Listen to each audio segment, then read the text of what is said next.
Welcome back जी। गुफ्तगू का सिलसिला जारी है। मेहमल, हमने आपसे बात की नहीं, इससे पहले हम इंडिपेंडेंस की बात कर रहे थे। सलमान अकरम राजा साहब की पिटीशन आज मुस्तरद हो गई है, लेकिन सेनेटर वलीद इकबाल हमारे साथ थे। उन्होंने कहा जी अभी तो हम आगे जाएंगे और फिर ये भी एक सजेशन है कि जो जीत कर आएंगे लोग, इनको पिटिशनर बना लेंगे अपनी कोर्ट्स में दायर होने वाली दरखास्तों में। देखिए, प्लान्स तो बहुत होते हैं अब्दुल्ला, लेकिन आपको पता है कि इस मुल्क के अंदर जो है जो चीज़ें कुछ तय हुई होती हैं पहले से, और ये कहा भी जा रहा है एक्चुअली, जिस तरह आपने सवाल भी किया वलीद साहब से, वो बिल्कुल ठीक सवाल किया था, क्योंकि ये कहा जा रहा है, बहुत सारी स्पेकुलेशन है कि पंजाब के अंदर और खैबर पख्तूनख्वा के अंदर पीटीआई एफिलिएटेड कैंडिडेट्स जो आज़ाद हैसियत में लड़ रहे हैं, तो इधर-उधर हो जब वो जीत गए तो कुछ लोग तो ये कह रहे हैं कि शायद कुछ की डील भी होगी है कि वो जो है कि जहाँ कहा जाएगा उधर चले जाएंगे, एक ये बात हो रही है। तो जाहिर बात है इसके ऊपर सवाल बनता है। अब वो पिटिशनर उनको अगर वो करते हैं, वो तो जाहिर बात है पीटीआई के अंदर जो भी इनकी डिस्कशन हुई होगी। लेकिन एक चीज़ है कि पीटीआई ने अपने जब ये केस भी चल रहा था तो उसके अंदर भी उन्होंने यही बात की थी कि हमसे सिंबल ना ले, क्योंकि फिर हमारे लोग आज़ाद हैसियत में खड़े हो जाएंगे। मतलब बेसिकली मसला ये था, उस चीज़ को वो एक बहुत बड़ी प्रॉब्लम है। और ये बात लीगल एक्सपर्ट्स भी कह रहे थे, पॉलिटिकल एक्सपर्ट्स भी यही बात कह रहे थे कि जब आप किसी से उनका निशान ले लेते किसी पॉलिटिकल पार्टी से, तो फिर ऑब्वियसली पार्टी डिसिप्लिन उन पे अप्लाई नहीं करता। तो इस वजह से वो कहीं भी चले जाए तो उसके कोई रेपरकशंस नहीं है, कोई कॉन्सिक्वेंसेज नहीं है। और जो सुहेल साहब ने जिस तरह, इससे मैं थोड़ा सा इस बात को जरूर जोड़ूंगी कि जो बांग्लादेश मॉडल की बात हो रही है, बेसिकली हम सिंबल की बात क्यों करते थे कि इनको पीटीआई को बैट मिलना चाहिए। एक तो जो भी टेक्निकलिटी, इलेक्शन हुए, सही हुए नहीं हुए, जो भी है वो अलहदा बात है, लेकिन फंडामेंटल राइट्स वोटर्स के और पॉलिटिकल पार्टी के, वो जो है उसकी वायलेशन हुई है। यानी आइन की भी, कॉन्स्टिट्यूशन ऑब्वियसली सुप्रीम है इलेक्शन एक्ट से, और वो वाली चीज़ है। बांग्लादेश के अंदर वो मॉडल ही ये है कि बेशक इकोनॉमिक स्टेबिलिटी भी हो, सब कुछ हो, लेकिन अपोजिशन को एलिमिनेट किया और फंडामेंटल राइट्स जो है ना वो नहीं है। तो ये जो है, जो सुहेल साहब भी बांग्लादेश मॉडल की बात कर रहे हैं, ये अगर हम यहाँ अप्लाई करें तो हम बेसिकली यही चीज़ें करें कि जो फंडामेंटल राइट्स हैं, ह्यूमन राइट्स हैं, वो मैटर नहीं करते। Political stability at the cost of, बेशक पॉलिटिकल स्टेबिलिटी भी आ जाए और इकोनॉमिक स्टेबिलिटी भी आ जाए, लेकिन असल में हम जैसों के लिए जाहिर बात है, हम जमहूरियत पसंद लोग हैं, हमारे लिए फंडामेंटल राइट्स हैं वो ट्रम्प करते हैं इन सारी चीज़ों को, तो इसलिए वो होंगे तो फिर पॉलिटिकल। मीनवाइल हमें साफी साहब ने ज्वाइन किया है। बिल्कुल, साफी साहब यही बात को कंटिन्यू करते हैं। नंबर 1 कैंडिडेट्स पीटीआई के थे, सिंबल नहीं मिला, इंडिपेंडेंट की हैसियत में अगर वो लड़ रहे हैं तो इतना खौफ तो नहीं होना चाहिए कि वो उनको छोड़ के चले जाएंगे, उनके साथ ही थे, तो ये बड़ी ऑब्वियस सी बात हो जाएगी। दूसरा, क्या खौफ ये है कि परवेज़ खटक को ना प्यारे हो जाएं ये सारे, मतलब केपी की अगर हम बात करें? नहीं, एक तो ये ज़रूरी नहीं है कि वो परवेज़ खटक के पास जाएं। कहाँ जाएंगे वैसे खैबर पख्तूनख्वा? ऑप्शंस उधर उनके ख़रीदारों में एक जेवाई होगी, एक एनपी होगी और एक खुद खटक साहब का ग्रुप होगा। तो सर ये भी तो हो सकता है ना जाएं कहीं भी, ये भी तो हो सकता है कहीं भी ना जाएं। हाँ, ये भी तो हो सकता है कि ना जाएं। काश इतने वफादार होते। ये तो खुद परवेज़ खटक साहब भी आज से साल पहले क्या कहा करते थे इमरान खान के बारे में, और इमरान खान पे आप तनकीद करते तो उनका पारा कितना चढ़ जाता था। तो हम तो ट्रैक रिकॉर्ड दे के उनके बारे में वो करते हैं। एक आप उस्मान डार को देख लें, क्या दावे करता था, फिर उन्होंने क्या कर दिया। इब्रारुल हक को देखे, वो क्या दावे करता था और किस तरह दूसरों को धमकियां देता था। फवाद चौधरी, अली जैदी को देखे, फवाद चौधरी को देखे। चले, फवाद चौधरी का तो ट्रैक रिकॉर्ड भी अच्छा नहीं था ना। ठीक है, नहीं वो उस लिहाज से तो था कि भाई हम समझते थे कि वो आखिर इमरान खान साहब का जियाला है, और उसके और सबसे ज़्यादा जो लोग नवाजे गए इमरान खान साहब के दौर में, Fawad was one of them. जी। ठीक है, तो ये जो लोग के पास कोई बात है मुझे पता नहीं। अब सिर्फ ये लगता है, ये गलतफहमी खान साहब को खुद को भी नहीं थी उनके बारे में कि ये मेरा जियाल है। नहीं, देखिए मेरा इसलिए ये पता था वैसे। नहीं, ये एक बंदे की इंडिविजुअल की बात है, सच्ची बात है। हम यहाँ पे बैठकर ये बात करना आसान होती है, जब स्टेट का रिप्रेशन होता है किसी के साथ, हमें भी नहीं पता अगर हम उनकी पोजीशन में फिर आंसू निकल ही जाते हैं। मैं बात कर रही हूँ हर एक की नहीं, सबकी। फवाद चौधरी साहब ने जब स्टेट की रिप्रेशन नहीं भी थी ना, उससे पहले भी किसी स्टेट के दबाव पे वो मुशर्रफ के साथ नहीं गया था, फिर किसी स्टेट के दबाव पे वो पीपल्स पार्टी में नहीं गया था, फिर किसी स्टेट, और उस वक्त शायद फिर किसी स्टेट का दबाव था या नहीं था कि पीटीआई में क्यों गया था, क्योंकि उससे पहले भी पीटीआई में जाने से पहले इमरान खान के बारे में उनके बड़े नेगेटिव ख्यालात थे, और आप उनके टीवी प्रोग्राम। तो सर वैसे अभी आपने कहा अभी तो है ना कि उन्होंने पार्टी छोड़ दी थी, मगर वो आईपीपी ज्वाइन नहीं करने के लिए तैयार हुए, इसलिए उन्हें दोबारा टारगेट किया जा रहा है। आईपीपी अभी ज्वाइन कर ली थी उन्होंने, उस तकरीब में वो देखा उस तकरीब में उस तरह एक्टिव नहीं हुए, तो इस बात पे उनसे नाराजगी निकाली जा रही है। आईपीपी वालों ने उनको फ्रंट सीट नहीं दी और उनको पिछली सीट पे बैठा दिया। वो खुद जाके पिछली सीट पर। अच्छा, वो चाह रहे थे किसी भी तरीके से पीटीआई नाराज ना और आईपी, और जाहिर है वो जो अच्छा चलो चलो अगर वो चीज़ें भी है ना, तो वो अगर स्टेट रिप्रेशन आप लोग उनको कहते हैं तो वो चीज़ तो बरकरार रहेगी ना। ये सारे लोग अभी तक जो खान साहब से जुड़े हुए हैं या पीटीआई से, वो इस इलेक्शन के दिन के लिए जुड़े हुए हैं। ये आखिरी अंडा है जो पीटीआई की मुर्गी देगी, उसके बाद उसने मज़ीद अंडे नहीं देने हैं। तो उन लोगों के लिए फिर पीटीआई की ज़रूरत नहीं होगी, 5 साल उनके पास आ जाएंगे, MNA MPA बन जाएंगे।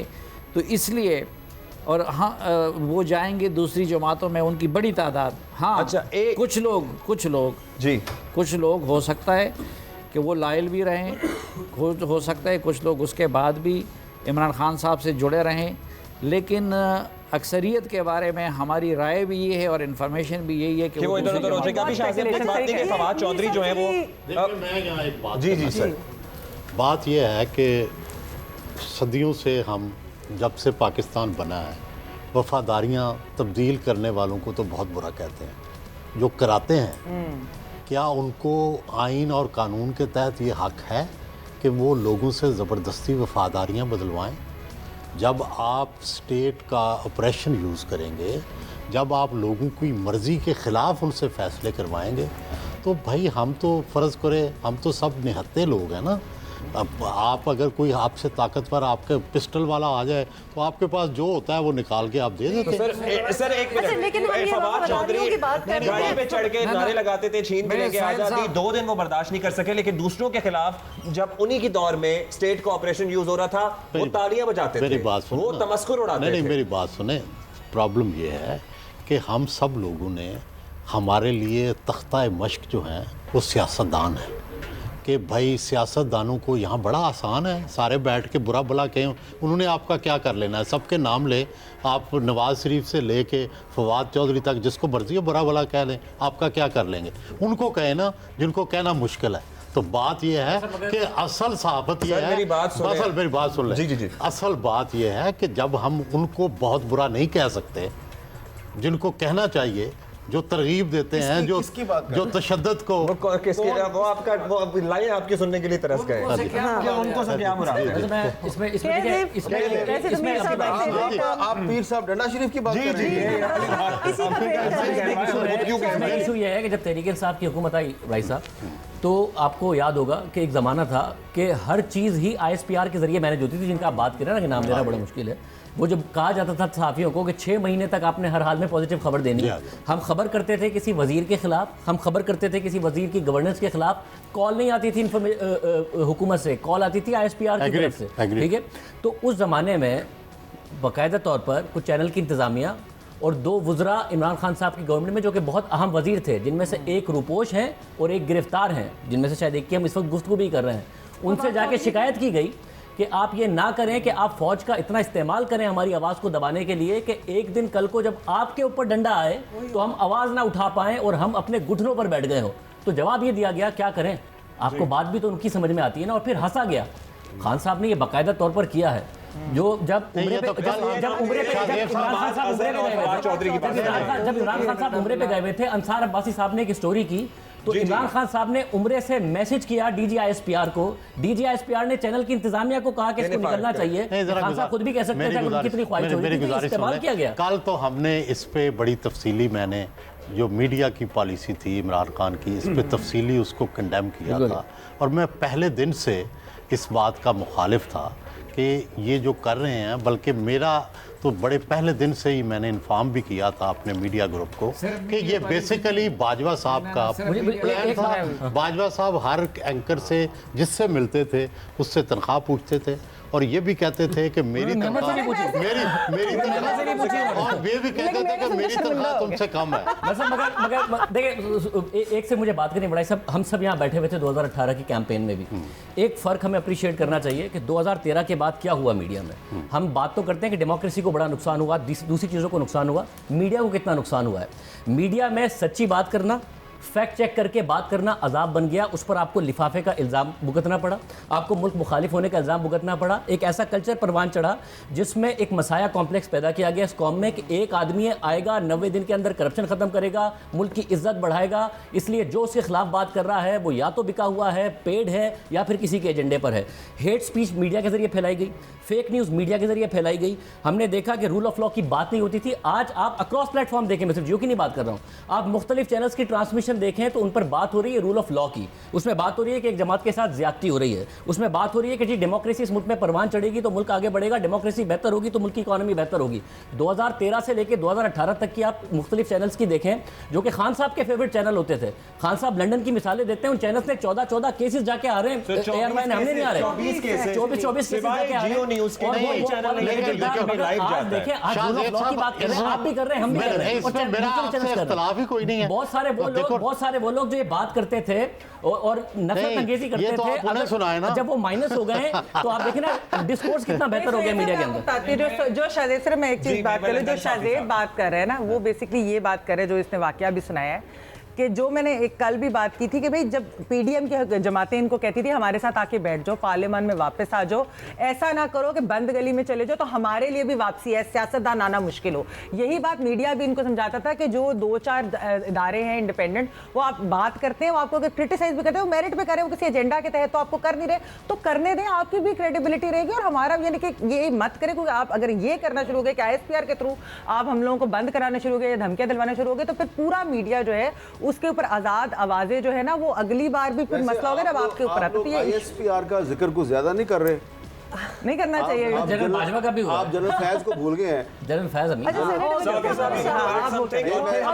इतनी बात कर ली है पाकिस्तान तहरीक इंसाफ की और उनकी मीडिया पॉलिसी की, जी बिल्कुल उनसे हम मौक़िफ़ लेंगे। लेकिन साथ मुझे जितने लोग इमरान खान के साथ थे ना, इनका कोई उनके नज़रिए से या उनकी शख्सियत से कोई लगाव नहीं था। अगर उस तरह की बात होती तो इमरान खान तो 95-96 से सियासत में आए थे ना, तो उस वक्त ये लोग उनके पास चले जाते ना, 2002 में उनके पास नहीं। फिर भी उनके कहने से असेंबलियां तोड़ते रहे। एक मिनट, ये सब लोग वो पीर ऑफ डंडा शरीफ ने इमरान खान के यहाँ भेजे हुए थे, फवाद चौधरी को भी उन्होंने भेजा था, शाह महमूद कुरैशी को भी उन्होंने भेजा था, जहांगीर तरीन को भी उन्होंने भेजा था, परवेज़ खटक को भी उन्होंने भेजा था।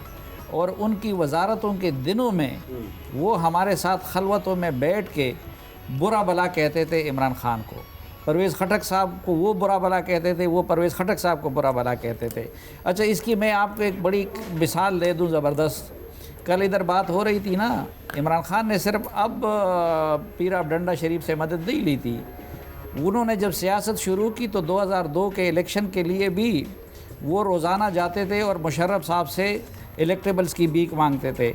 लेकिन उस वक़्त जब उन्होंने मुस्लिम लीग काफ को चुना तो इमरान खान साहब नाराज़ हो गए और इमरान खान के मुखालिफ, वरना तो उन्होंने तो रेफरेंडम में मुशर्रफ के लिए वोट मांगे थे। तो उस वक़्त शाह महमूद कुरैशी, एक मिनट, एक दिन हमारे पास टाइम बाकी बड़ा शॉर्ट, DGI से शिकायत हुई कि जी इमरान खान कहता है कि मेरे पास लोग आना चाहते हैं लेकिन वो नहीं आने देते ISI वाले।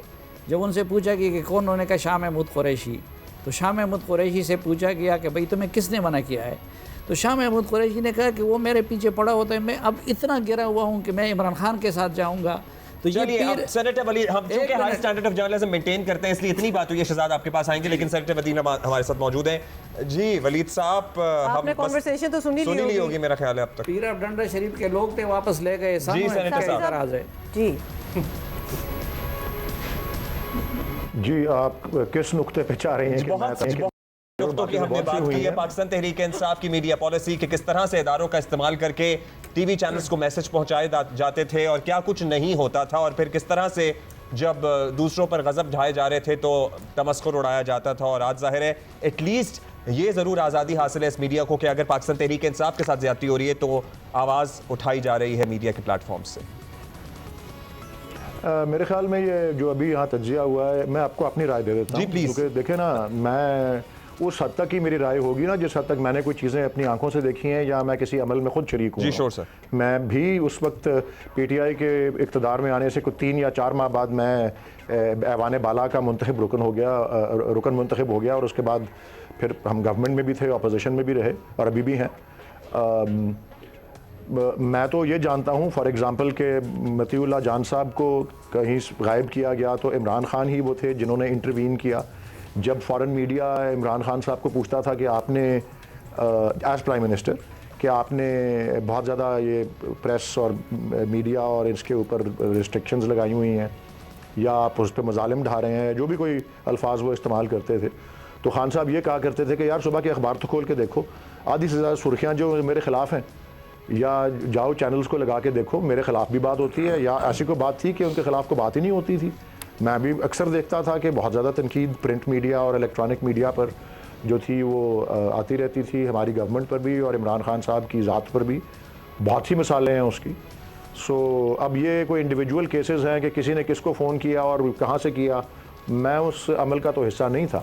लेकिन एक बात जो हुई इस सारी गुफ्तगू में और वो शुरू के हिस्से में हुई, मैं उस पर वजाहत कर दूँ। मैं ये जो एनविसेज कर रहा था कि सुप्रीम कोर्ट में जो मामला पहुंचा हुआ है ये सलमान अकरम राजा वाला, इसमें जो बाकी जो पीटीआई के कैंडिडेट्स हैं जो कामयाब होते हैं उनको पिटिशनर नहीं बनाया जाएगा। मेरे नज़दीक मैं समझता हूँ उनको रिस्पोंडेंट बनाया जाएगा ताकि वो उस फैसले के पाबंद हों जब भी वो फैसला हो, और वो उस फैसले के अंदर मौजूद हों एज पार्टीज आके बताएं अपना मौक़िफ़। सही ये देखें कि मतलब मेरी राय सुने ना कि कितनी शर्म की बात है ये कि ये एक सबसे बड़ा चैनल पाकिस्तान का जो देखा जाता है उसके ऊपर बैठे हुए हैं हमारे बड़े एमिनेंट सारे तज्जिया निगार और एंकर्स, और बड़े मज़े से और कैजुअली बात हो रही है कि जी ये मंडी लगेगी, इनके ख़रीदार ये होंगे, इनके ख़रीदार वो होंगे। यार कितनी शर्म की बात है वैसे कि हम इतने गिर गए हुए हैं, हमारा सिस्टम इतना गिर गया हुआ है। इसको बड़ा कंडेम किया गया इसी प्लेटफॉर्म के ऊपर। वफादारियां बदलना जो है इसकी हिस्ट्री मैं तो क्योंकि हिस्ट्री वगैरह भी स्टडी करता रहता हूँ और अक्सर मुझे पाकिस्तान मूवमेंट और इस हवालों से गुफ्तगू करनी पड़ती है। 1936 और 37 में पंजाब में एक इलेक्शन हुआ था और ऑल इंडिया मुस्लिम लीग को 4 सीटें मिली थी 175 सीटों में से, और यूनियनिस्ट पार्टी जो थी मेजॉरिटी ले गई थी और कांग्रेस के साथ मिलकर उन्होंने गवर्नमेंट बनाई थी। ये वो वक्त है जब कायद आज़म और अल्लामा इकबाल की गुफ्तगू आपस में खतो किताबत शुरू होती है। तो आप इमेजिन करें कि 4 सीटें ऑल इंडिया मुस्लिम लीग जीतती है और वो 2 जो हैं वो लुढ़क कर यूनियनिस्ट पार्टी में चले जाते हैं। उस वक्त थ्रोट क्रॉसिंग के खिलाफ जो ऐसी आईनी जो थी शिकें तो मौजूद नहीं थी, लेकिन ये बड़ी लंबी तवील हिस्ट्री है अनफॉर्चुनेटली हमारी पॉलिटिक्स की। कह रहे हैं कि हिस्ट्री में भी होता रहा है। सेनेटर साहब हमारे पास टाइम बहुत कम है, we also have to take a break, but thank you so much for being with us. आपको हमने हमेशा लॉजिकल रीजनेबल हमेशा आपके साथ कॉन्वर्सेशंस हुई हैं। Thank you for being with अस। और अभी हम ले रहे हैं एक यहाँ मंडियों की सच बात नहीं हुई, इस अमल की को डिस्करेज ही किया गया है कि ये बिल्कुल कि ये हमेशा सियासत को नुकसान पहुंचाता है और पहुंचाएगा अगर ऐसा हुआ तो। ब्रेक के बाद हाजिर होते हैं। हमारा मौजूद पैनल तो हमारे साथ मौजूद है ही, साथ ही साथ कुछ सियासी रहनुमा भी हमें ज्वाइन करेंगे। Mossadegh Malik would be joining us in a while. Senator Waleed Iqbal is also with us. Shahzad आप कुछ कहना चाह रहे थे? मैं ये जो ब्रेक में जाने से पहले सारी बहस हो रही थी कि पाकिस्तान तहरीक इंसाफ ने मीडिया के साथ सोसाइटी के साथ कितना बुरा किया, ये बात बिल्कुल दुरुस्त है। इसकी जिम्मेदारी पॉलिटिकल पार्टीज पे तो आनी चाहिए, लेकिन हमें ये देखना है कि ये सिर्फ पीटीआई का एजेंडा था या एजेंडा किसी और का था। किसका एजेंडा था?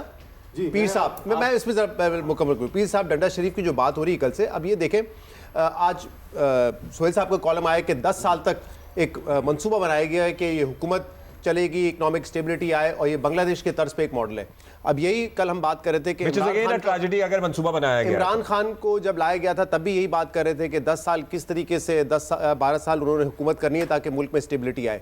हमें जब ये 2015-16-17 में इमरान खान भी कहते थे और ख़ुद जो पीर साहब डंडा शरीफ है उनके लोग भी कहते थे कि देखें नवाज शरीफ जो है ना वो मुल्क के लिए बड़ा नासूर है और उसने करप्शन करके मुल्क को तबाह कर दिया है, उसकी सियासत में जगह नहीं हो सकती, तो उनको तो बाहर करना ज़रूरी है। अब वो बाहर हो गए, अब वो वापस भी आ गए। अब कहा जा रहा है कि जो पीटीआई है ना ये तो मुल्क के लिए बर्बादी है, ये अगर रही तो मुल्क में इस्तेकाम नहीं आएगा। तो उनकी बात सुने या इनकी बात सुने या जो आइंदा आएगा उनकी बात सुने। अब मुझे याद है और ये मीर साहब भी उस मीटिंग में थे जब पीटीआई इलेक्शन जीती थी, तो उसके बाद पीर साहब डंडा शरीफ ने हम सबको कुछ सहाफ़ियों को बुलाया था सुबह, तो वहाँ पे उस वक्त यूएई से सऊदी अरब से पैसे आए थे पाकिस्तान के पास इमरान खान की हुकूमत में। तो मीर साहब तो बड़े बहादुर हैं, वो तो फ़ौरन से सवाल कर लेते हैं। मैंने बड़ा डर के पीर साहब डंडा शरीफ से ये सवाल किया कि जो पैसे आए हैं ये इमरान खान लेकर आए हैं या आप लेकर आए? तो उन्होंने कहा, उस वक्त तो रोमांस बड़े पीक पे था, एक ही बात है। तो उस वक्त बात है कि मौजूदा को पीर साहब डंडा शरीफ कहते हैं, एक्स को बोलो ना जनरल बाजवा। जनरल बाजवा हो या जनरल फैज हो या कोई भी हो जिनकी बात हो रही है, चले वो किस तरह anybody to respond to any. नहीं, मैं मुझे मुकम्मल तो करने देना। तो मैंने उनसे बड़ी जुर्रत करके सवाल किया कि ये पैसे आप लेकर आए या इमरान खान साहब लेकर आए? उन्होंने कहा कि देखे, कोई भी लेकर आया, इसका क्रेडिट सिविलियन हुकूमत को जाता है, वो मुंतखब हुकूमत है, ये वो लेकर आए, आप ये समझे, छोड़ दें पीछे क्या हुआ है। जी बाजवा साहब, तो मैंने कहा कि ये बताइए, फिर इससे पहले अभी एक वजीर आजम थे, उनकी तो आपने ऐसी सपोर्ट नहीं की, बल्कि आप पे तो ये इल्ज़ाम है कि उनको आपने निकाला है। तो उन्होंने ये कहा कि आप देखें उनका बैकग्राउंड क्या था। उनकी फैक्ट्रियों से रॉ के एजेंट्स निकलते थे, उनके कारोबार थे इंडिया के साथ, और उस वजह से मुल्क को कितना नुकसान हुआ है। तो ये बैठ के उस फोरम पे बताया जाता था। तो खाली ये नहीं है कि जो पॉलिटिकल पार्टी आती है उसका क्या मकसद है। इस तरह तो आज मुकम्मल ब्लेम आप नून लीग को भी करेंगे कि जो कुछ हो रहा है नून लीग कर रही है पीटीआई के साथ। ऐसा नहीं है, पॉलिटिकल पार्टीज अपना हिस्सा जरूर डालती हैं, लेकिन जो बिगर कैनवस पे आपने लेकिन अभी नून लीग तो बरसर इख्तिदार नहीं है। नहीं, अभी थी ना पीडीएम की हुकूमत, तो अभी गई है, लेकिन वो तो भूल जाते हैं आप। शहबाज शरीफ साहब तो अब गिनते ही नहीं है। नवाज शरीफ साहब तो कहते हैं 2013 से 17 आप भी नहीं गिन रहे हैं कि पीडीएम की हुकूमत थी। वो बेचारा 1.5 साल वजीर आजम रहे हैं शहबाज शरीफ साहब, भूल जाते हैं। तो आपको ये देखना है कि इस मुल्क में जो सोहेल साहब बात कर रहे थे, बिल्कुल दुरुस्त कर रहे थे कि पॉलिटिकल पार्टीज की जिम्मेदारी है, लेकिन जो आपकी इस्टेब्लिशमेंट है वो क्या करती आई है और उनका एजेंडा क्या था। पहले वो कहते थे नवाज शरीफ ना खप्पे, अब कहते हैं इमरान खान ना खप्पे। पता नहीं मुस्तकबिल क्या होगा, लेकिन पाकिस्तान तहरीक इंसाफ का मुस्तकबिल क्या होगा, ये भी बड़ा एक अहम सवाल है। मेवल, यू वांटेड टू ऐड मैं समथिंग? ये कहना चाह रही थी कि अब्दुल्ला बात ये होती है, जिस तरह अभी इसने कहा ना कि वो फिर नून लीग पे डाला जा सकता है। पीटीआई तो अभी नून लीग पर ही डाल रही है। ये सारी गिरफ्तारियां, जो कुछ हो रहा है, स्टेट रिप्रेशन, मजबूरी में डाल रही है, नाम नहीं ले सकते ना। बात तो ये है, वो बता नहीं सकते, तो इसलिए वो सारा कुछ के जी इनके खाते में डाल दिया। हाँ, क्योंकि वो मजीद सख्तियां नहीं शायद बर्दाश्त करना चाहते। लेट्स सी क्या होता है। बट द क्वेश्चन है, इससे पहले भी हम डिस्कशन कर रहे थे कि ये इलेक्शन भी हो जाएगा, हुकूमतें भी बन जाएंगी, पाकिस्तान तहरीक इंसाफ का सियासी मुस्तकबिल क्या है? देखिए, 2018 में भी लोग ये कहते थे कि नवाज शरीफ साहब जेल चले गए, डिस्क्वालीफाई हो गए, अब मुस्लिम लीग नून का मुस्तकबिल क्या है? जी, तो अक्सर लोगों का ख्याल था अब मुस्लिम लीग नून ख़त्म होगी। ये जो पॉलिटिकल पार्टीज़ होती है ना, ये इस तरह ख़त्म नहीं होती। आप सियासतदान को डिस्क्वालीफाई करें, आप उसको जेल भेज दें, उससे पार्टी ख़त्म नहीं होती। जब तक इमरान खान साहब जो हैं वो जिस्मानी तौर पे ज़िंदा हैं, तो उनकी पार्टी को ख़त्म करना बहुत मुश्किल है। और आपको शायद मेरी बात से इत्तेफाक ना हो, अगर सिर्फ 5-6 साल के अरसे में नवाज शरीफ साहब जो हैं वो पहले जेल से निकले और डायरेक्ट लंदन पहुंच गए, लंदन से वापस आए, डिस्क्वालिफिकेशन ख़त्म हो गई, मुकदमात से भी बरी हो गए और अब वो दोबारा पाकिस्तान के प्राइम मिनिस्टर बन रहे हैं, तो कोई बैद नहीं कि कुछ साल के बाद हालात ऐसा पलटा खाएँ कि इमरान खान साहब जो हैं वो उनकी डिस्क्वालिफिकेशन भी ख़त्म हो जाए और वो जेल से भी रहा हो जाएं। क्योंकि ये जो इलेक्शन से चंद दिन पहले उनको जो जिन 3 मुकदमात में उनको जल्दी जल्दी आपने सज़ा दिलवाई है, मेरा ये ख्याल है कि इनमें से जो कम से कम 2 मुकदमात हैं, वो जब आप आला सुपीरियर जुडिशरी में जाएंगे तो वो तो कायम नहीं रहेंगे।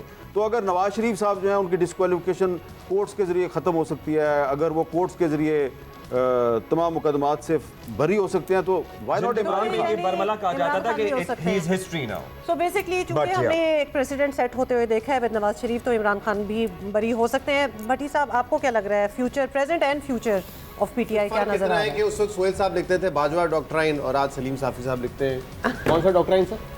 छोड़ो यार, आगे चलो, जनरल आसिफ मुनीर। अच्छा, लेकिन भट्टी साहब, और आप दोनों के साथ उस वक्त उस डॉक्ट्राइन के साथ थे, आज इसके साथ थे? कौन?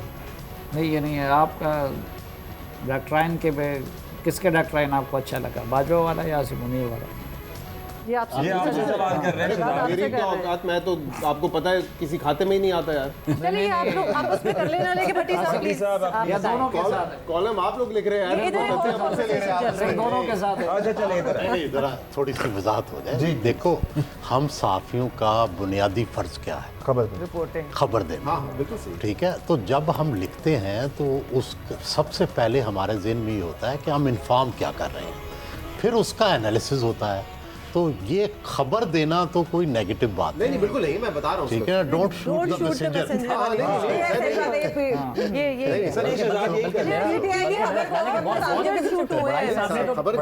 बहुत तरीके से मेरा ख्याल है वो डायसेक्शन कर दिया था उसके अंदर, डॉक्टर बताया था जी, और उसके खबर भी दी थी और पूरा डायसेक्शन कर दिया।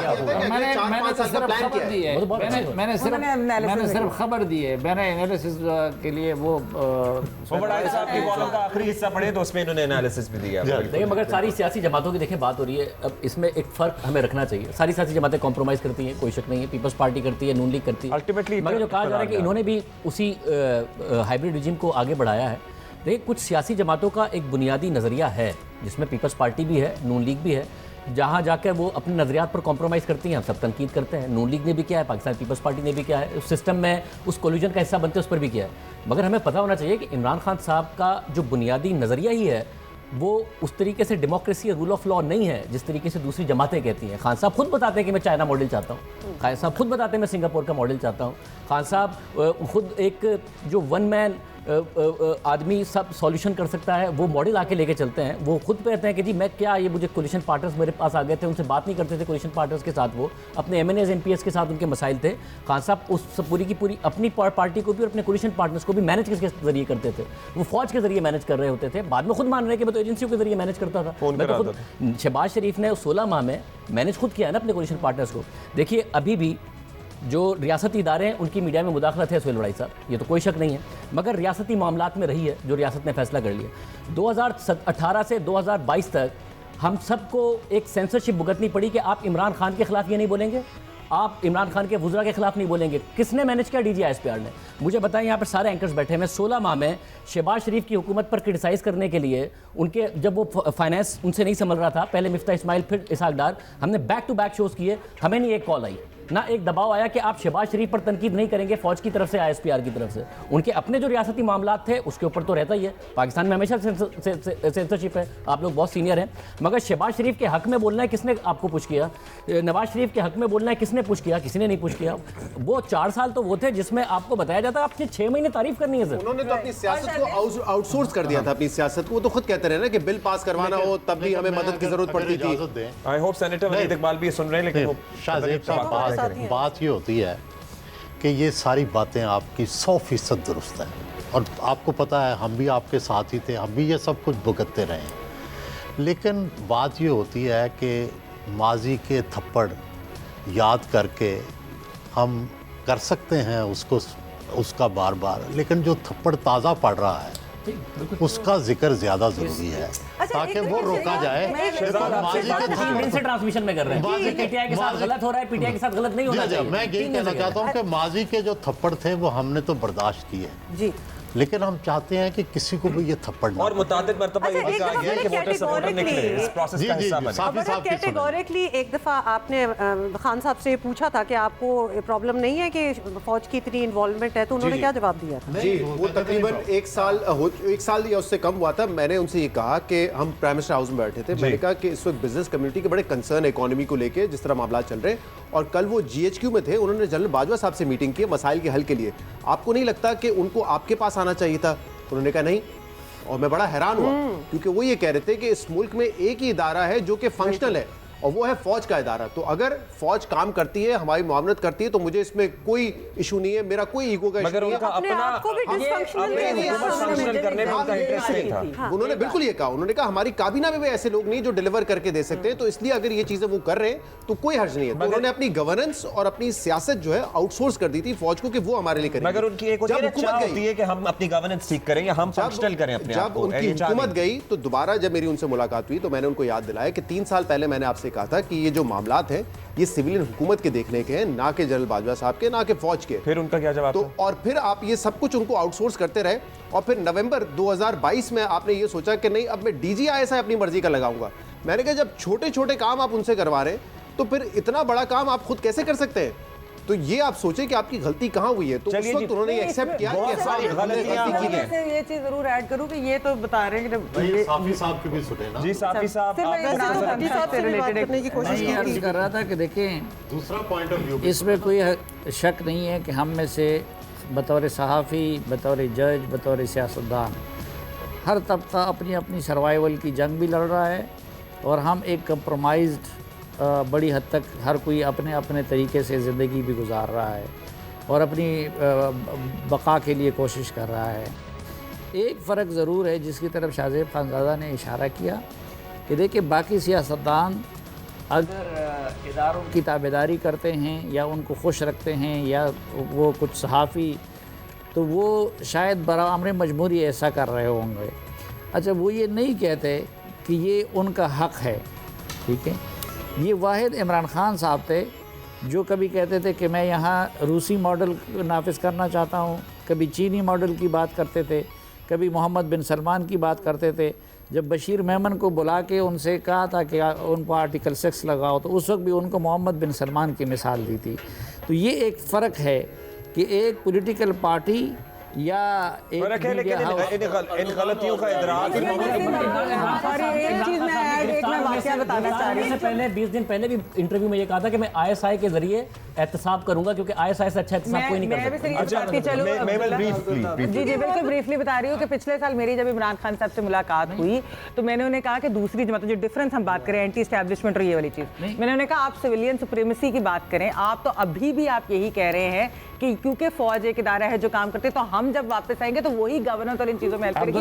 तो फिर आप तो कंफ्यूज हैं, आप उनका रोल पॉलिटिकल कम नहीं करना चाहते, बढ़ा रहे हैं। तो उन्होंने क्या कहा? तो उन्होंने वो मुझे बेसिकली लिटरली कोई आधा घंटा ये एक्सप्लेन करते रहे कि हाउ इंपॉर्टेंट इट इज कि ये इदारा ये काम करे और हम सिविलियन हुकूमत। ये कॉन्सेप्ट दूसरी पॉलिटिकल पार्टीज के नहीं है। भट्टी साहब बोलना चाह रहे हैं ब्रेक कीजिएगा। ब्रीफ नहीं, आप नहीं, हमने बिल्कुल ब्रेक नहीं लेनी। आप बताएं और फिर सेनेटर वलीद हमारे साथ ही हैं, उनका मौका ले लेते हैं ना इसी बात पे। आलू और एक होती है बड़ी इलायची। जब तक बिरयानी में आलू रहेगा वो क्या लालू रहेगा? अच्छा जी अच्छा, बात ये है कि भाईजान ये जो कुछ आपने जमहूरियत के लिए आपने ये ग्रां कदर खिदमत अंजाम दी, ये जो डेमोक्रेसी इस मुल्क में है और सॉरी मैं उधर उस तरफ कर रहा हूँ। तस्वीर वहाँ पे नहीं। और अब सुन लीजिएगा, एक मिनट मुझे भी दे दीजिएगा। जिस तवज्जो से आपने अब्दुल्ला सारों की सुनी और जिस तरह आप ऑब्जर्व कर रहे थे और आप जवान हो गए और आपका ब्लश कर रहा है चेहरा, इस तरह मेरी तरफ भी देखिएगा।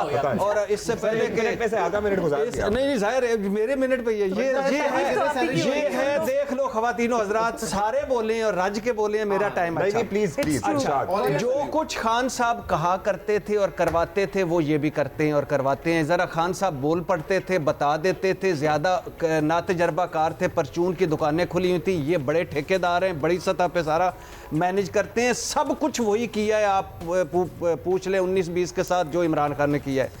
दूसरी बात, इमरान खान का शुक्र अदा करता हूँ, मैं शुक्रिया अदा करता हूँ कि इन शाही टबरों से उसने आके स्टेटस को तोड़ा और जान छुड़वाई। गवर्नेंस परफॉर्मेंस में वो फेल हुए, इसमें कोई शक नहीं। सेकंड पार्ट में फेल हो गए। सर मुझे बात तो कर लेने दें आप मुझे बात तो कर लें, फेल हो जाता है वो, उसकी सजा भुगत रहे, उसको भुगत रहे। आपको लगा देंगे अगली मरतबा, सुन तो लेना। नहीं सुन ले प्लीज, आप एंकर हैं वो। प्लीज। दूसरी बात, आपने एक सवाल किया कि अब क्या बनेगा इमरान खान का और क्या पार्टी रह पाएगी कि नहीं पाएगी। इमरान खान को कहा जाता था ये टांगा पार्टी है। टांगा पार्टी फिर किस तरह सारों को टांगों पे बिठाया उसने, वो भी देख ले। इमरान खान को कहा जाता था सब शेरवानी सिलवा लें, शादी वाली सिलवा लो, वजीर आजम वाली कोई नहीं, ये मुँह सिलवाई के नहीं सिलवाई। फिर इमरान खान को कहा इक़्तिदार से निकलेगा मुक जाएगा, निकल के मुक गया। फिर कहा जाता है इस्टेब्लिशमेंट पीछे से हटेगी, सारा हटेगा, ये ख़त्म हो जाएगा, ख़त्म हो गया। फिर कहा जाता है चंद दिन मुश्किल आएगी, उसके बाद ये गायब हो जाएगी। अब मारे खा के वो मारे खा के यहाँ तक पहुँच ही गए। फिर के चंद दिन जेल नहीं करेगा। हमारे यहाँ बैठे हुए साहब वो कहते थे यहाँ से लंदन जाएगा, वो कहता है नहीं लंदन नहीं जाऊँगा, यहीं मरूंगा, 1000 साल इसी के अंदर मरूंगा। फिर कहता था एक बबल है जो फट जाएगा, फट गया बबल। तो आप एक तरफ से इस मुल्क का, मुझे सम टाइम ऐसे लगता है कि कायदे-आज़म अगर इमरान खान होता उसने अल्लामा इकबाल को ख्वाब भी नहीं देखने देना था इस मुल्क का, कायदे-आज़म को मुल्क भी नहीं बनाने देना था। 3.5 साल में वो सारा कुछ कर गया।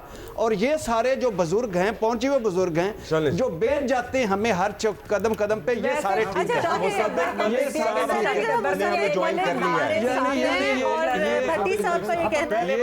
सब बुराइयों का जिम्मेदार है, सबके पास हम तो घर के लोग हैं, मेहमान अच्छा, मेहमानों सेनेटर के। मुसद्दिक मलिक हमारे साथ हैं और चूंकि भट्टी साहब ने कहा है कि किसी में कोई फर्क नहीं है, आपने नहीं, ये ज्यादा पहुंचे हुए बुजुर्ग है, वो 3.5 साल, 3 साल सारी बुराइयां उसमें गिना गिना के। मुसद्दिक मलिक साहब, यहाँ पे डिस्कशन हो रही है और इरशाद भट्टी साहब का मौक़िफ़ है कि फ़र्क किसी में कोई नहीं है। इमरान खान बता देते थे, ना तजर्बाकार थे, आप लोग भी उसी तरह से एस्टैब्लिशमेंट को और मुक़्तदर हल्कों को इस्तेमाल करते रहे हैं और कर रहे हैं जैसे कि उन्होंने किया।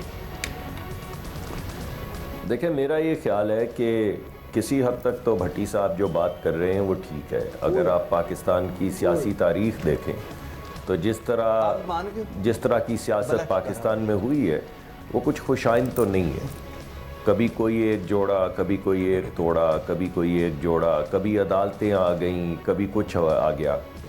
लेकिन मैं ये समझता हूँ कि मिसाक जमहूरियत के बाद 1990 की दिहाई के बाद आहिस्ता आहिस्ता सियासी स्पेस जो है वो सिविलियंस के हाथ में आ रही थी और बढ़ रही थी। इसमें कोई शक नहीं है कि हमारे यहाँ एक बहुत बड़ा रोल है जो बहुत से इदारे प्ले करते हैं, जुडिशरी प्ले करती है, इस्टेब्लिशमेंट प्ले करती है, लेकिन सिविलियन जो रोल था वो बढ़ता चला जा रहा था।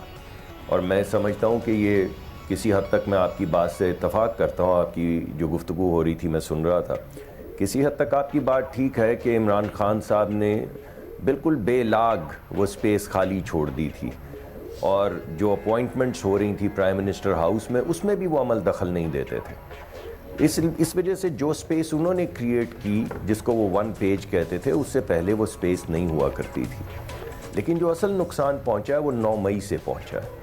मैं समझता हूँ 9 मई के बाद हमारी जो भी 1990 के बाद की तहरीक थी, जितनी भी हमने एक सियासी स्पेस क्रिएट की थी वो तमाम कलैप्स कर गई। क्योंकि इस तरह हमला करना, मुल्क के अंदर बगावत करवाने की कोशिश करना, इदारे के अंदर बगावत करवाने की कोशिश करना, मैं कभी कभी सोचता हूँ कि अगर खान साहब जो करना चाह रहे थे उसमें कामयाब हो जाते तो उसका नतीजा क्या निकलता। यानी हर 5 साल बाद, 4 साल बाद, 3 साल बाद फ़ौज में बगावत हो जाती, और फ़ौज में बगावत हो जाती और हमारा उन मुल्कों वाला हाल हो जाता जहाँ पे कभी कोई कर्नल साहब, कभी कोई मेजर साहब आके 20-20, 30-30 साल के लिए हुक्मरान हो जाते। तो ये 9 मई जो है, इसने, अगर आप पॉलिटिकल स्पेस की बात कर रहे हैं तो मैं समझता हूँ उसने पॉलिटिकल स्पेस को बहुत ज़्यादा नुकसान पहुँचाया है। और अब हमें आहिस्ता आहिस्ता इंक्रीमेंटली आगे बढ़ना होगा।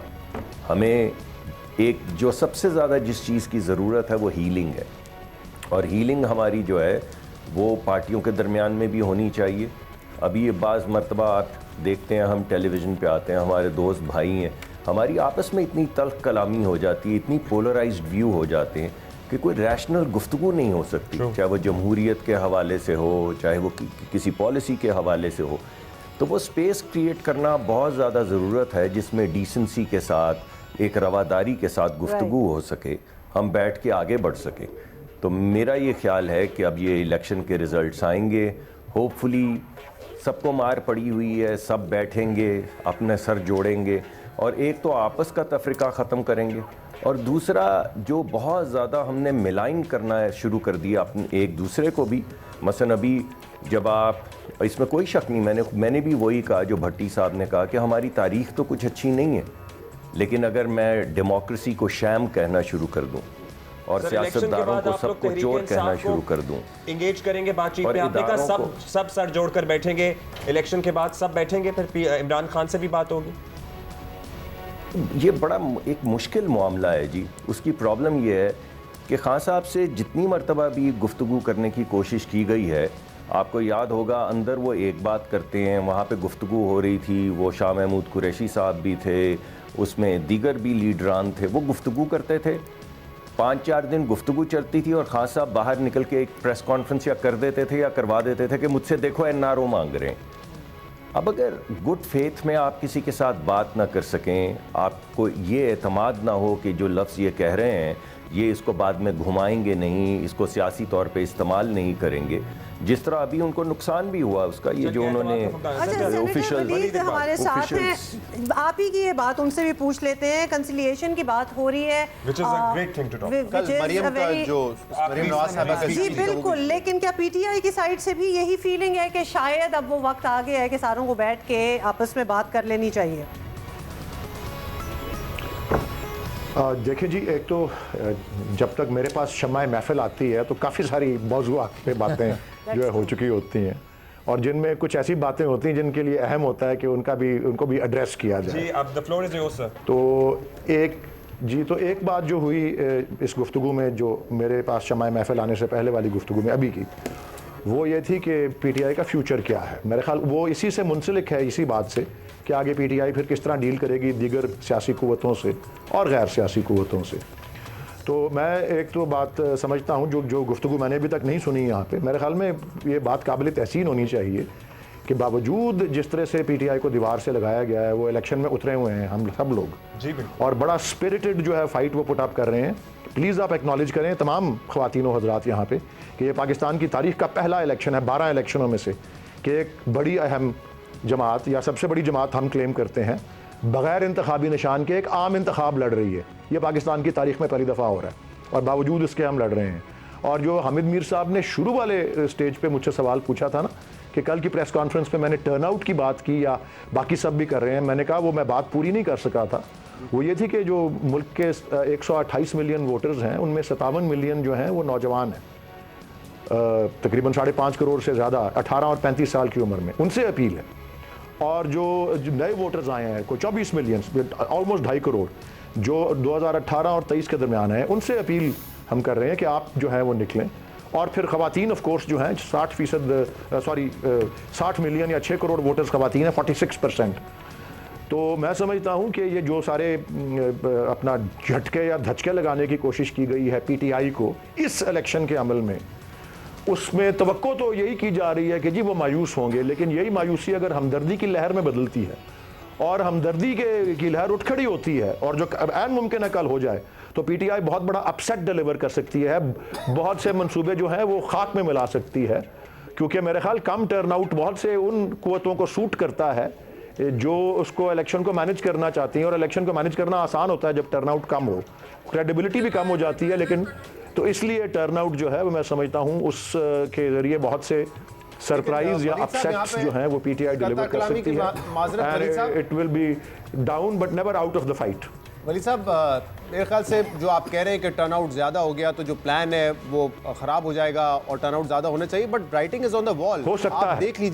आप देख लीजिए कि इस वक्त ना आपके पास सिंबल है, जब आप कागजात जमा करवाने गए कागजात जमा नहीं करवाने दी गए, जब जमा हो गए तो वो मुस्तरद हो गए, उसके बाद एक फैसला। तो writing is on the wall कि अगर आपकी ये जो इस वक्त एक उम्मीद है कि लोग निकल भी आते हैं वोट भी दे देंगे, तब भी ऐसा नहीं लगता कि पीटीआई को जीतने दिया जाएगा। लास्ट टाइम आरटीएस बैठा था, इस दफ़ा शायद कुछ और हो सकता है, और अगर शायद फिर भी आपके कैंडिडेट्स जीत गए तो मुमकिन है वो किसी और पार्टी में शामिल हो जाए या फिर उनके खिलाफ फैसले आए और वो डिस्क्वालीफाई हो जाए। लेकिन जो मैं कह रहा हूँ writing is on the wall के किसी भी तरीके से आप लोग हुकूमत नहीं बना सकेंगे, ये तो मेरे ख्याल से तय है ना। मैं तो ये कबल अज़ वक्त समझता हूँ इस पर जवाब देना। मेरे ख्याल कल इसी वक्त बैठ के इस पर बात करेंगे, क्योंकि हम क्यों किसी किस्म की, ठीक है लोग कोई ऐसा अगर कुछ वोटर्स का हिस्सा ये समझ रहा है कि रिजल्ट प्री डिटर्मिन्ड है तो वो तो शायद बाहर ही ना निकलें। मैं तो चाहता हूँ कि वोटर्स ना समझें कि रिजल्ट प्री डिटर्मिन्ड है और निकलें वो। और मैंने फिर से मैं दोहराऊंगा कि यही जो है इसको समझ रहे जिसके नतीजे में आई, अगर वो हमदर्दी में बदले तो नतीजा कुछ और हो सकता है। नहीं, सब लोगों को हम इसीलिए यहाँ इसी प्लेटफॉर्म पे इनकरेज करते हैं कि कुछ भी प्री डिटर्मिन्ड नहीं होना चाहिए और सबको अपना हिस्सा डालना है इस पॉलिटिकल प्रोसेस में। चाहे आप गम गुस्से का शिकार हैं, आप किसी के इश्क में मुब्तला हैं अपने किसी लीडर के, ये आपको। अच्छा मीर साहब, आप जल्दी से कोई कमेंट देते हैं इस पे, फिर हमने दोनों की गुफ्तगू सुनी है। मैं समझता हूँ कि अभी आप कबल अज़ वक्त कोई बात ना करें। एक अच्छी बात मुसद्दिक मलिक साहब ने ये की है कि अब हमें ये जो इलेक्शन के बाद है वो नफ़रत का जो माहौल है उसको ख़त्म करना चाहिए। लेकिन जो वलीद इकबाल साहब बात करें ना कि इलेक्शन के दिन जो है वो वोटर्स जो हैं वो अभी भी कोई ना कोई अपसेट कर सकते हैं, तो सिर्फ मैं पीटीआई की बात नहीं करूँगा। जो मुस्लिम लीग नून का जो वोटर है और जो पीपल्स पार्टी का वोटर है, एएनपी का, जेयूआई का, जमात इस्लामी का, एमक्यूएम पाकिस्तान का, तमाम पार्टियों के जो वोटर्स हैं उनको ये समझना चाहिए कि अभी तक इलेक्शन जो है उसका रिज़ल्ट जो है वो जो कुछ पार्टियां इश्तिहारों की सूरत में दुनिया को बता रही हैं वो अभी हकीकत नहीं है, और हर वोटर की राय जो वो उसकी बड़ी अहमियत है। तमाम पार्टियों के वोटर को निकलना चाहिए, वोट डालना चाहिए और इतना वोट डालना चाहिए कि ये साबित हो जाए कि ये जो हम सब जो तज्जिए हैं और हम कह रहे हैं जनाब के ये भी हो गया और वो भी तय हो गया, और ये जो ओपिनियन पोल्स आ रहे हैं इसमें फ़लाँ पार्टी ऊपर चलेगी फ़लाँ नीचे चलेगी, हम सारे गलत हैं। वोटर जो है वो अपने आप को अगर सही साबित करना चाहता है तो उसको घर से निकल के वोट जरूर डालना चाहिए। बिल्कुल जी, टर्नआउट के बाद क्या मंजर होता है कल इंशाल्लाह इसी वक्त around we will be talking about it. Opinion polls की भी बात की है तो फिर ब्रेक लेते हैं और उसके बाद एक सर्वे का भी जिक्र करेंगे। Zero. Welcome back to Geo News Election Headquarters। अच्छा, सेनेटर मुसद्दिक मलिक ने एक इंटरेस्टिंग बात की जिसमें उन्होंने रिकन्सिलिएशन की बात की, जो कि एट सर्टेन टाइम्स हमें लगता नहीं था कि पीटीआई किसी से बात करेगा। ये इंटरेस्टिंग लगी है।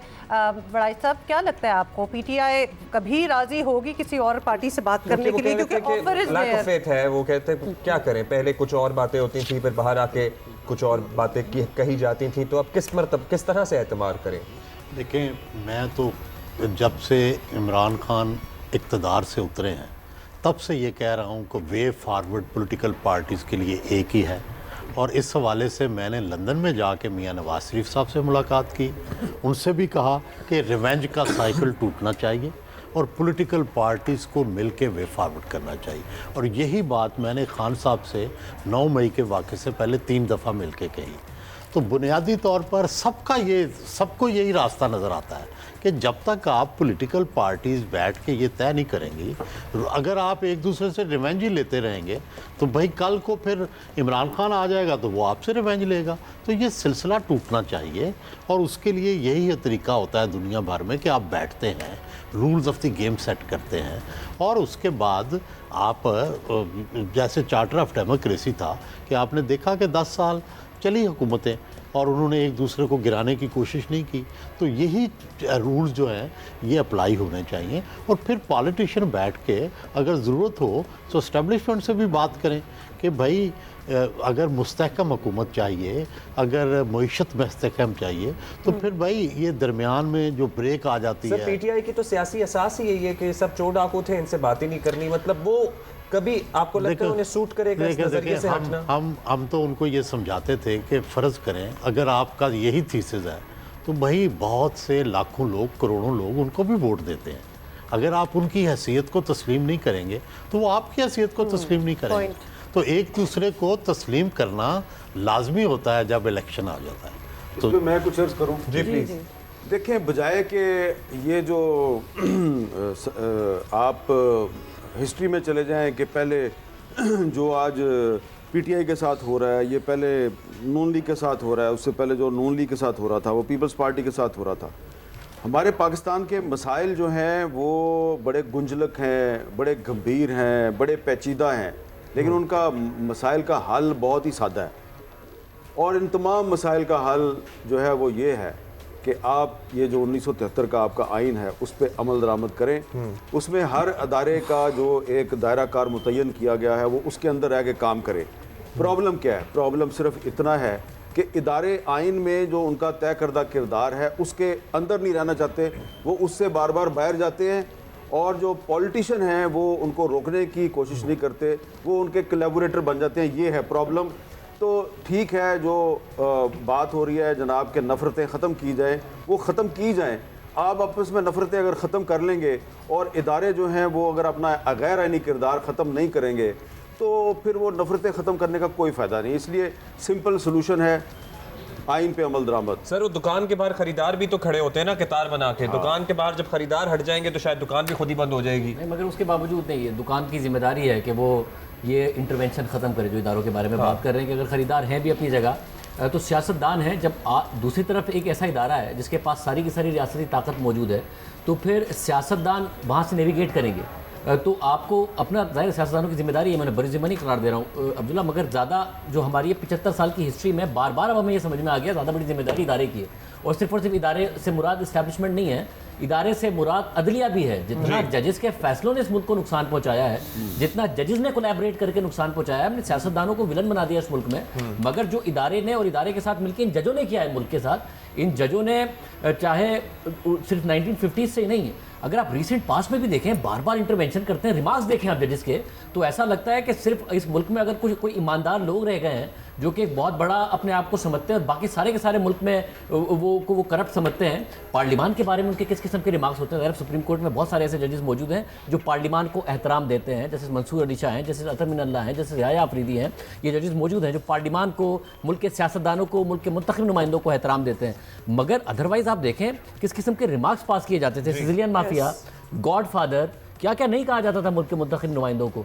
तो ये जजेस की भी बहुत बड़ी जिम्मेदारी है कि मुदाखलत ख़त्म करें और मुदाखलत हर चीज़ में ख़त्म करें। देखिए गवर्नेंस भी बड़ी मुश्किल हुई है जुडिशरी की वजह से, सिर्फ और सिर्फ पॉलिटिकल मनूवरिंग नहीं हुई है। कराची में भी आप अगर मेयर कराची से पूछें, पीपल्स पार्टी की अपनी बड़ी जिम्मेदारियां हैं और बहुत सारी खामियां डिलीवर ना करने में।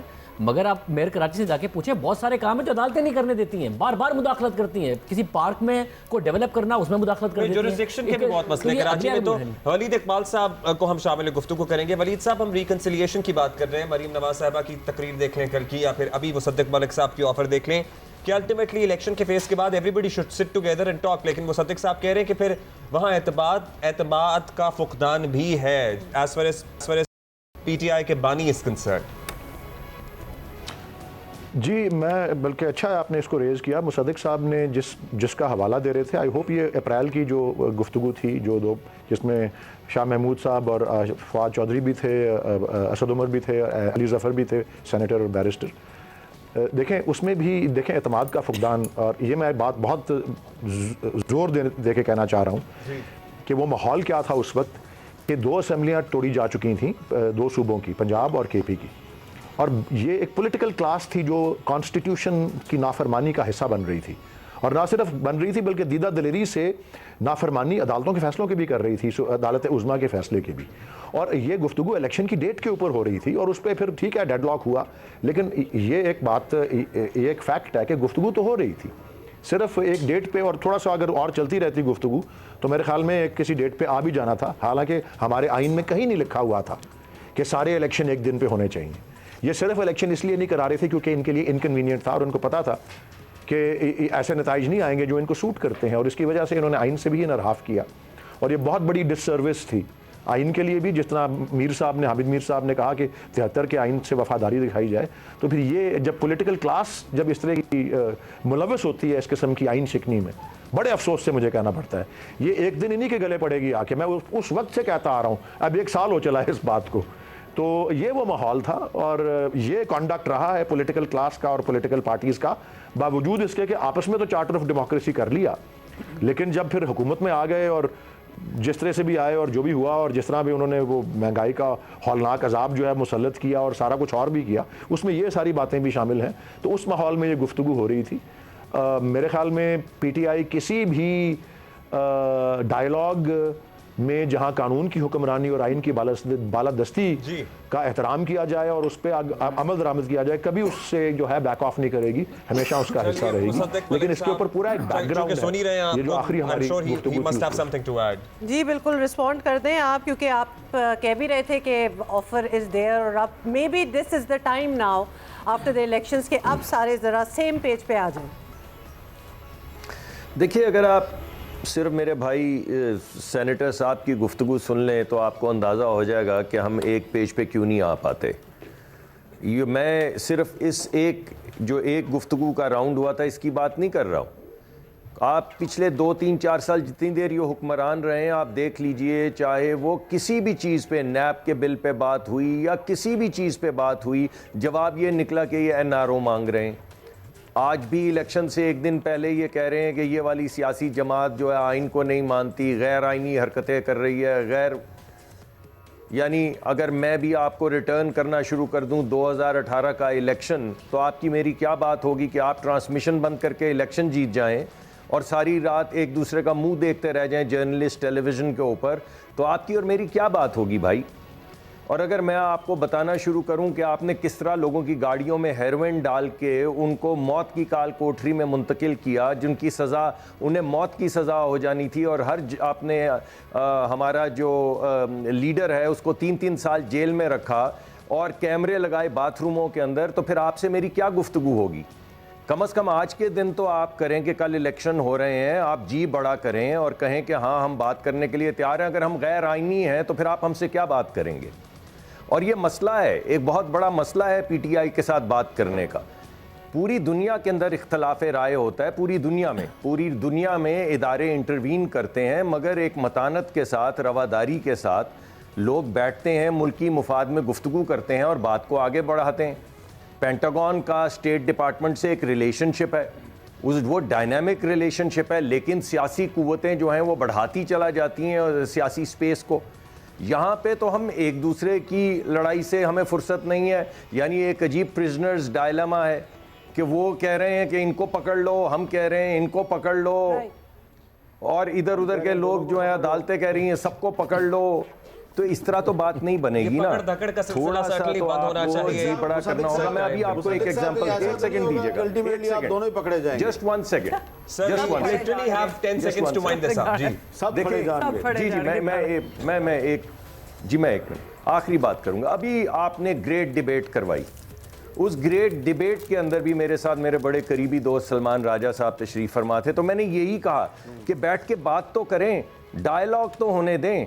तो उन्होंने कहा कि भाई आप डायलॉग और लोगों से कर लें, आपने इमरान खान के साथ तस्वीर खिंचवानी है, आपने ऑटोग्राफ लेने हैं उनके। अच्छा जी, यानी कमाल हो गई है। एक तरफ आप कह रहे हैं वो लीडर हैं, एक तरफ आप कह रहे हैं 7 बजे से 8 करने का मतलब बजे है तक कि जो आप हमारी मुतलाशी ट्रांसमिशन हैं होगी उनके फ्री साथ। इलेक्शन हेडक्वार्टर्स, उसमें हम इस डिस्कशन को कंटिन्यू करेंगे और भी बहुत सी बातें होंगी। अब ब्रेक, तो you guys stay with us, और इसके बाद हेडलाइन है 6 बजे का खबरनामा है, एंड वील जॉइन यू। नहीं, अब हम उस पर